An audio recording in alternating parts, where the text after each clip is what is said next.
Hey, what's going on everybody? Amir Fazeli here from Adonis Athletics. They call me the Salty Strength Coach, and in today's episode we are going to talk about a little bit about recovery and why you get those days where you don't feel so good, but you turn up to the gym and you smash out PBs.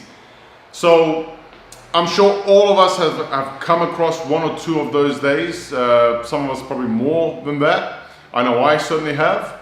You wake up, you probably don't feel so good, you don't feel like you recovered enough, or maybe your sleep wasn't good enough. And you're going through the day, maybe you're a little bit sleepy, you need an extra cup of coffee to wake up, and you're thinking, man, how am I going to do this training session today? I'm supposed to go for, I don't know, whether it might be a rep PB or a volume PB or whatever it may be. But you turn up on the day, you turn up to the gym, get ready, warm up. Warm-ups maybe you don't even feel so good. You get to the top set, boom, you smash it, right? And you're like, what the hell? And so you flick through the internet, and I'm sure maybe some of you have heard this expression before, which is, how you feel is a lie.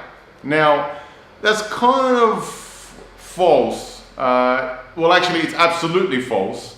How you feel is not a lie. How you feel is how you feel. But there is a reason why it's like that, why that phenomenon sort of happens.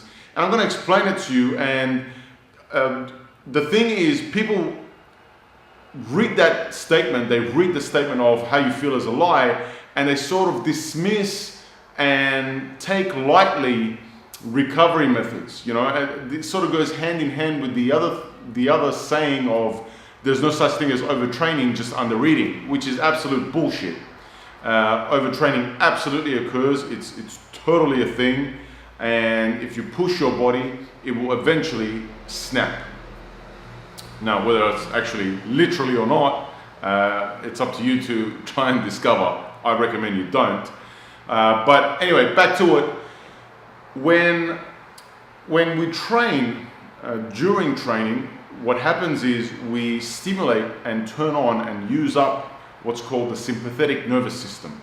The sympathetic nervous system is essentially responsible for giving us the fight or flight response, for making us ready for exertion of force, for fighting or running away from a threat, dealing with things like that.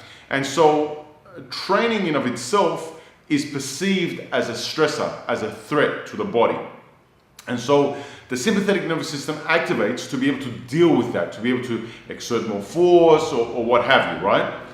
After we finish a training session, what we are trying to do is suppress the sympathetic nervous system as much as possible so that we can get back to recovering ASAP, right? The quicker we can do that through recovery methods, whether it be relaxation, sauna, listening to relaxing music, it could be certain supplementations, sleep, massage, whatever it may be, right? Just relaxation in general. Food, adequate food at the right time.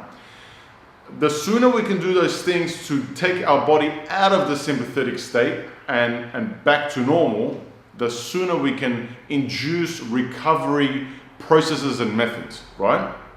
Now, when you wake up or when you are feeling crappy on a particular day, it's because that sympathetic nervous system is still sort of overactive. It hasn't suppressed for whatever reason, because maybe you finished training and the training was too hard, or maybe you finished training and you continued to put yourself in a stressful situation of various kinds. Maybe you just live in kind of like a stressful environment in general, whatever it is, right? Now, what happens is you do fine in that next training session, and you may even do fine for multiple training sessions after that, still feeling the same. And you might be thinking, well, what the hell's going on? Why is it like that? Maybe how I feel is a lie. Maybe it's irrelevant. This is the reason why it's not a lie. Here's the explanation.